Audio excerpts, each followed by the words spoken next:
नमस्कार दोस्तों, मैं हूं गौरव शर्मा। जैसा कि आप लोग जानते हैं कि मैं अपने इस चैनल के माध्यम से आप लोगों को मैथमेटिक्स सिखा रहा हूं। तो आज मैं अपने चैनल पर आप लोगों को वर्ग और वर्गमूल के बारे में बताने जाऊंगा। सबसे पहले मैं बताऊंगा आप लोगों को वर्ग। तो जो दो सवाल हमारे इस बोर्ड पर लिखे हुए हैं, मैं इन दोनों सवालों को आप लोगों को बताने जा रहा हूँ। और मैं जानता हूँ कि कई लोग वर्ग तो करते हैं पर उनको वर्ग करने का सही तरीका और आसान तरीका नहीं पता है। काफी लोग करते हैं तो मल्टीप्लाई करके ही वर्ग निकालते हैं बड़ी से बड़ी संख्याओं का, लेकिन ऐसा नहीं है।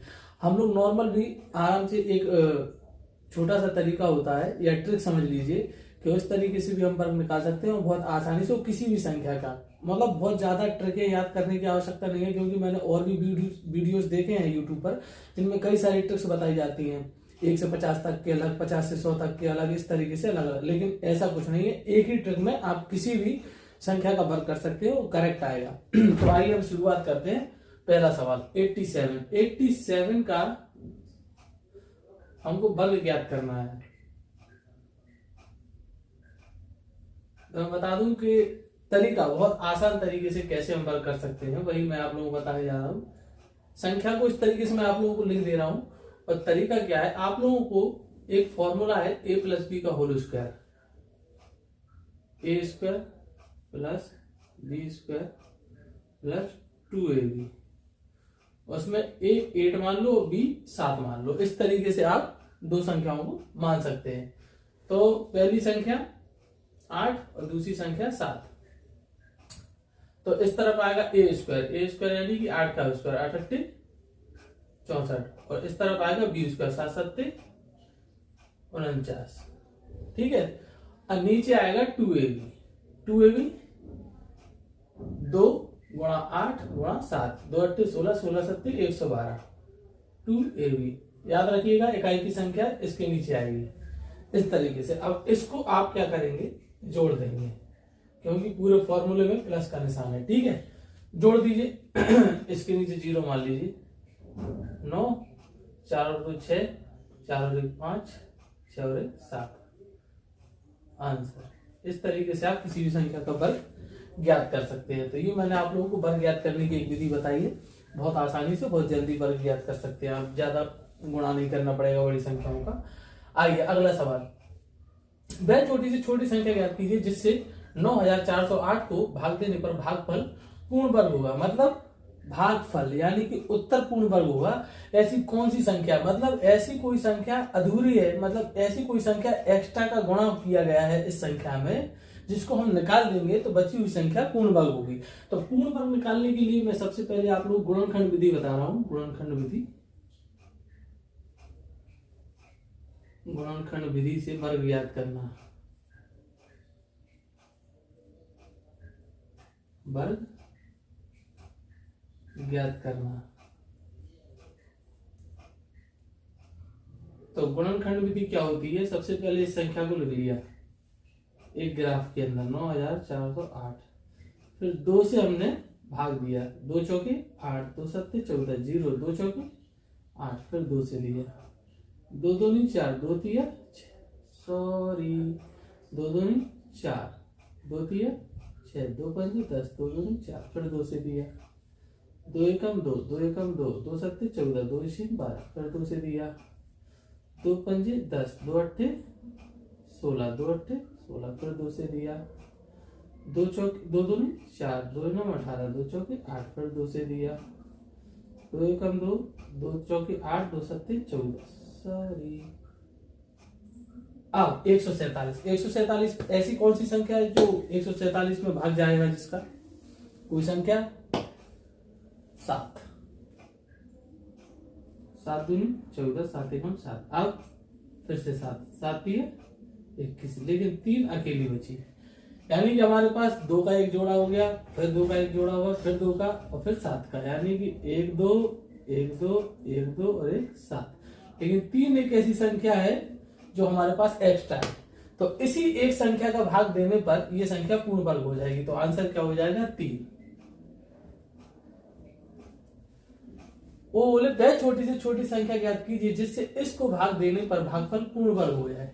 यानी कि इस पूरे के गुणनखंड में 3 एक ऐसी संख्या है जिसकी वजह से ये संख्या पूर्ण वर्ग नहीं हो पा रही है। तो अगर हम 3 का भाग दे देंगे तो ये संख्या पूर्ण वर्ग हो गई। ठीक है, इस तरीके से इसको सॉल्व करना है। Thank you. नेक्स्ट क्वेश्चन हमारे पास है अंडरवुड में 184.96 का वर्गमूल ज्ञात करना है। देखिए वर्गमूल ज्ञात करने के लिए मैं आप लोगों को भाग विधि बताने जा रहा हूँ। गुणनखंड विधि मैंने अभी बताई है, आप उससे भी वर्गमूल ज्ञात कर सकते हैं, और ये भाग विधि भी मैं बता दे रहा हूँ जिससे आप दोनों ही विधि सीख जाएंगे। तो चलिए मैं इसमें भाग विधि लगा रहा हूँ। भाग विधि,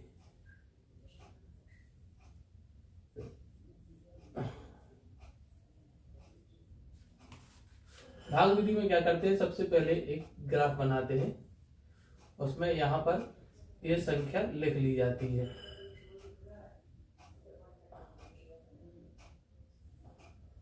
ठीक, अब इसमें दो दो के ग्राफ पीछे से बनाना शुरू कर देते हैं। बची एक संख्या, जब एक संख्या बचेगी तो आपको उसी संख्या का भाग उसी संख्या में देना पड़ेगा। मतलब एक है यहाँ पर, तो एक से एक में भाग दिया जाएगा एक बार में, और जिस संख्या से आप भाग देंगे उसी संख्या को जस्ट उसी के नीचे जोड़कर नीचे लिखना पड़ता है। ठीक है, ये भाग विधि का तरीका है, समझिएगा। जैसे पहली जिस संख्या से हम भाग देंगे उसी संख्या को उसी संख्या में जोड़कर नीचे लिखना पड़ेगा। ठीक है, ये तरीका है, ध्यान समझिए। पहली एक ही यहाँ पर एक ही बचा था तो हमको एक का ही भाग देना पड़ेगा। एक हमने ऊपर लिख दिया और एक को एक में जोड़ना पड़ेगा, एक और एक 2। इस तरीके से हमको यहाँ नीचे लिखना पड़ेगा, और यहाँ पर भी एक लिख दिया जाएगा जिससे ये माइनस हो जाएगा, तो एक में से एक गया, कुछ नहीं बचा, यहाँ 0 आ जाएगा। यहाँ पर अगला ग्राफ, छोटा बन गया थोड़ा, यहाँ पर हमको अगला वाला पैरा उतारना पड़ेगा, जोड़ा, तो 84। अब हमको क्या सोचना पड़ता है, हमको ये सोचना पड़ता है कि 2 के पास ऐसी कौन सी संख्या लिखी जाए यहाँ पर। मतलब जैसे 2 के बाद 1 लिखेंगे 21 हो गया, और 2 लिखेंगे तो 22 हो गया, और 3 लिखेंगे तो 23 हो गया। तो इस तरीके से हमको ये सोचना पड़ता है कि 2 के बाद हम ऐसी कौन सी संख्या लिखें जिसका उसी संख्या में पूरा गुणा करने पर वो 84 से ज्यादा ना हो और कम भी ना हो ज्यादा। ठीक है, दोनों ही चीजें। जैसे मान के चलिए हम 2 के बाद 1 लिखते हैं तो हमको उस 1 का गुणा पूरा 21 में करना पड़ेगा, 21 से कम 21। अगर हम 2 के बाद 2 लिखते हैं तो 2 का गुणा 22 में करना पड़ेगा, 44। अब 2 के बाद 3 लिखते हैं तो 3 में करना पड़ेगा, 3 तिरका 9, 3 दूनी 6। और 2 के बाद हम अगर 4 लिखते हैं तो 4 में करना पड़ेगा, 4 चौके 16 की 6, 4 दूनी 8 और 1 9। अभी आप देखिए कि 96 इस संख्या से बड़ा हो गया, तो हमको इससे छोटा चाहिए, यानी कि 69। तो 69 चाहिए, इसका मतलब 3 रखना पड़ेगा। तो 2 के बाद कौन सी संख्या आएगी, 3, और 3 को ही हमको 3 में जोड़ना पड़ेगा। ये भी बिल्कुल फैक्ट समझ लीजिए, ऐसे ही करना पड़ता है। 69 माइनस यहाँ पर प्लस कर दो, 3 और 3 6, और ये वाली संख्या 2। घटाओ, 14 में से 9 गया 5, और यहाँ पर 7 में से 6 गया 1। अगली संख्या 96, और ऊपर क्या आ जाएगा यहाँ पर 3। जब 3 से दिया तो 3 आ जाएगा ना, और फिर दशमलव है तो दशमलव लगा दिया जाएगा। ठीक है, अब उसके बाद क्या करेंगे हम अगली संख्या, ऐसी 26 के बाद ऐसी कौन सी संख्या रखेंगे कि पूरी संख्या आ जाए एक बार में। ऐसी कोई संख्या है, देखिए पहले तो मैं आप लोगों को बता चुका हूं कि जब भी कोई संख्या इकाई 6 हो तो सबसे पहले 6 का ही मल्टीप्लाई करके देख लिया जाता है, 6 का गुणा करके देख, क्योंकि 6 के वर्ग में, 6 के क्यूब में, 6 की पावर 4 में 6 की घात कितनी भी हो उसका इकाई अंक 6 होता है। तो हो सकता है कि ये 6 यहाँ पर आ सकता है, तो 6 से हम चेक कर सकते हैं। तो 6 6 36 की 6, और 6 से 36, 36 और 3 39 की 9, 6 दूनी 12 और 3 15। तो इस तरीके से पता चल गया कि हमारे पास जो है ये जो वर्गमूल है 13.6 का, ये भाग विधि है। इस तरीके से आप भाग विधि को सॉल्व कर सकते हैं। अब यहाँ पर 6 आगे 6 लिख के जोड़ने की आवश्यकता नहीं है, यही सब सॉल्विंग हो गई। तो 13.6 इसका जो है आंसर आ गया। अब ये बहुत आसान है, ये मैं सिर्फ इसलिए लिखा है क्योंकि इस तरीके के सवाल कभी कभी क्या होता है कि हम लोग समझ नहीं पाते, इसलिए मैं लिखा है बहुत आसान। एक 7 अंकों की संख्या है, मान लीजिए ये है 2 3 4 5 6 7 8, ये 7 अंकों की एक संख्या है। इसमें वर्गमूल में अंकों की संख्या क्या होगी, तो वर्गमूल में जब अंक ज्ञात करने की बात आए तो हमने तो देखो इस तरीके से गुणनखंड ज्ञात किए हैं, वो बात अलग है। लेकिन अगर कोई पूछे कि एक लंबी सी संख्या दे दी, अब उसका वर्गमूल है, उस वर्गमूल में कितनी संख्या हो सकती है, तो इसके वर्गमूल में संख्या कितनी हो सकती है ये कैसे पता करते हैं? पीछे से ग्राफ बनाना चालू करते हैं, 1 2 3 और ये लास्ट में 4। कितनी संख्या हो सकती है? 1 2 3 4।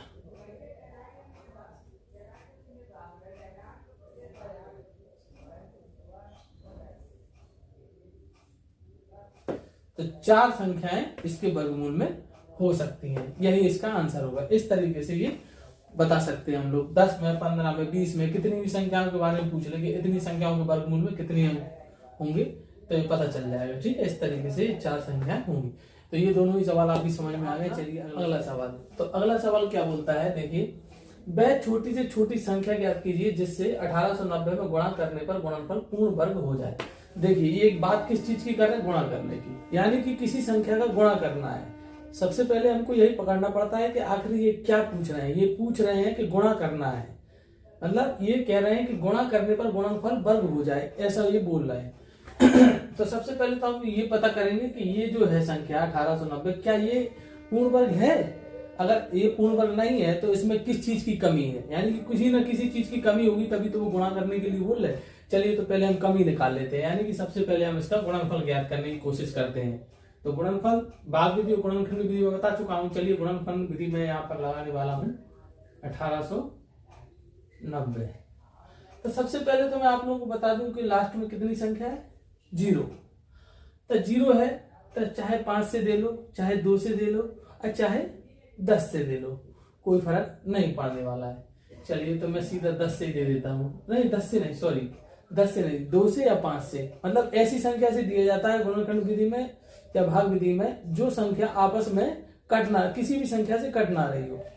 जैसे 2 हुआ, 5 हुआ, 7 हुआ, 3 हुआ, 2, तो इस तरीके की संख्या से ही भाग दिया जाता है जो कटे ना। सॉरी मैंने 10 बोल दिया था गलती से।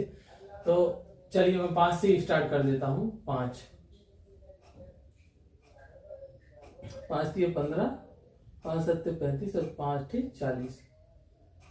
फिर 2 से, 2 एकम 2, 2 8 16 और 2 9 18। इसके बाद 3 से, 3 6 18 और 3 3 9। इसके बाद फिर 3 से, 3 2 6, 3 एकम 3। इसके बाद फिर 3 से, 3 7 21। अभी की 7 से। अब संख्या के गुणनफल क्या क्या आ गए? 5 गुणा 2 गुणा 3 गुणा 3 गुणा 3 गुणा 7। अब यहां पर ये पूछ रहे वह छोटी से छोटी संख्या ज्ञात कीजिए जिससे 1890 में गुणा करने पर गुणनफल पूर्ण वर्ग हो जाए। पूर्ण वर्ग यानी कि सभी के 2-2 जोड़े बनने चाहिए।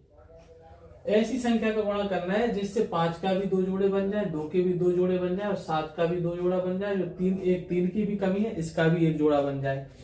तब देखिए 5 में 5 की कमी है तो इसमें 1 5 बढ़ा दिया और उसको हमने अलग से भी लिख लिया। और यहाँ 2 की कमी है तो हमने 1 2 भी बढ़ा दिया, तो इसको हमने नीचे भी लिख लिया 2। और यहाँ पर 1 3 की कमी है तो हमने 1 3 को भी बढ़ा लिया और उसको हमने जो है नीचे भी लिख लिया। और यहाँ 7 की कमी है, हमने 1 7 भी बढ़ा दिया और यहाँ पर हमने 7 लिख दिया। और संख्या आ जाएगी ये 5 दूनी 10, 10 तिया 30, 3 सत्ते 21, यानी कि 210। ये संख्या आ गई। अभी देखिए सबके जोड़े बन गए। 5 का बन गया, 2 का 2 से बन गया, यहाँ 2 3 हो गया, यहाँ पे 3 का 3 से बन गया और 7 का 7 से, यानी कि सबके जोड़े कंप्लीट हो गए। जब जोड़े कंप्लीट ही करना पड़ता है तभी पता चल जाता है वह कौन सी संख्या जिसका गुणा कर देंगे तो इनके सभी जोड़े कंप्लीट हो जाएंगे। गुणा करने वाली संख्या 210 का गुणा करेंगे। तो ये अगला सवाल क्या बोलता है? ये बोला है 5 अंकों की बड़ी से बड़ी पूर्ण वर्ग संख्या ज्ञात करिए। पूर्ण वर्ग संख्या ज्ञात करने के लिए हम क्या करते हैं? सबसे पहले सबसे बड़ी संख्या लिख लेते हैं। 5 अंकों की सबसे बड़ी संख्या,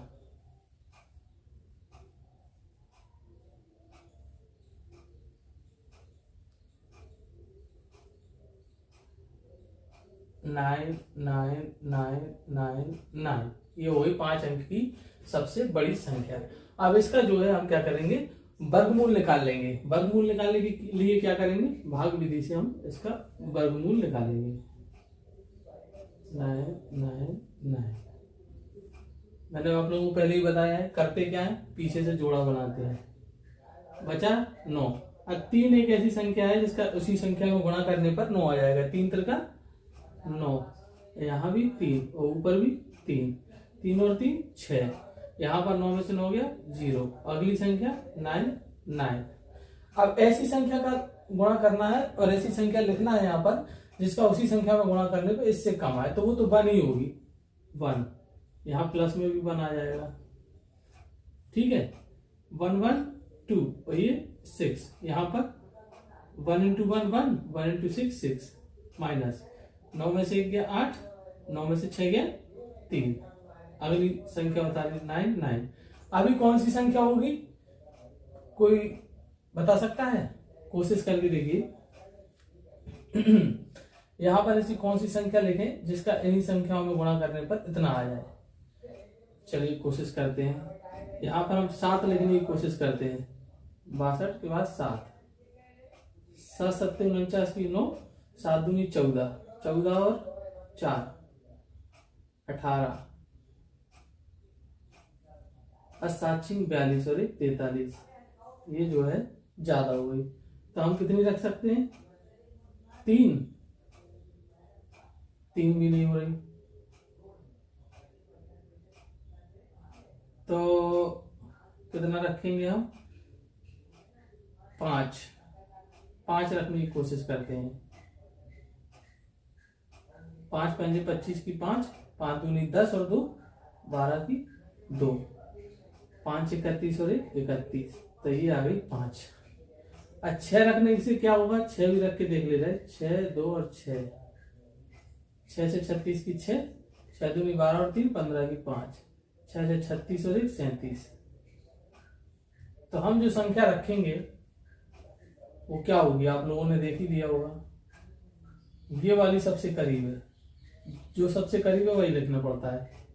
37 और 56। और यहाँ पर 6, सॉरी यहाँ पर अपन 1 नहीं लिखे, उसके बाद 6 नहीं लिखे, तो माइनस कीजिए। 9 में से 6 गया 3, और फिर 9 में से 5 गया 4, 1। अब हमारे पास शेष क्या बचा? ये शेष है, ये शेष बच गया। इसका मतलब है कि 316 का वर्ग होगी संख्या, लेकिन 143 कम। 316 का वर्ग तो होगी, लेकिन वो 143 उसमें कम करना पड़ेगा। यानी कि इसमें से अगर हम 143 घटा दें तो जो संख्या आएगी वो पूर्ण वर्ग होगी। ये बिल्कुल फिक्स है। 9 में से 3 गया 6, 9 में से 4 गया 5, 9 में से 1 गया 8, 9 9। ये सबसे बड़ी ऐसी संख्या है जो पूर्ण वर्ग है। यही हमारे सवाल का आंसर होगा। ठीक, बहुत बहुत धन्यवाद आज का वीडियो देखने के लिए। बहुत बहुत धन्यवाद आज का वीडियो देखने के लिए। आप लोगों का मैं शुक्रगुजार हूँ। मैं चाहता हूँ कि आप लोग मेरे वीडियो को इसी तरह देखते रहिए, लाइक करते रहिए, पसंद करते रहिए। मैं आप लोगों को ऐसे ही मैथमेटिक्स के क्वेश्चन सिखाता रहूंगा, और चाहता हूँ कि आप लोग मेरे चैनल को शेयर करें, सब्सक्राइब करें और आगे बढ़ते रहें। बहुत बहुत धन्यवाद। Thank you so much.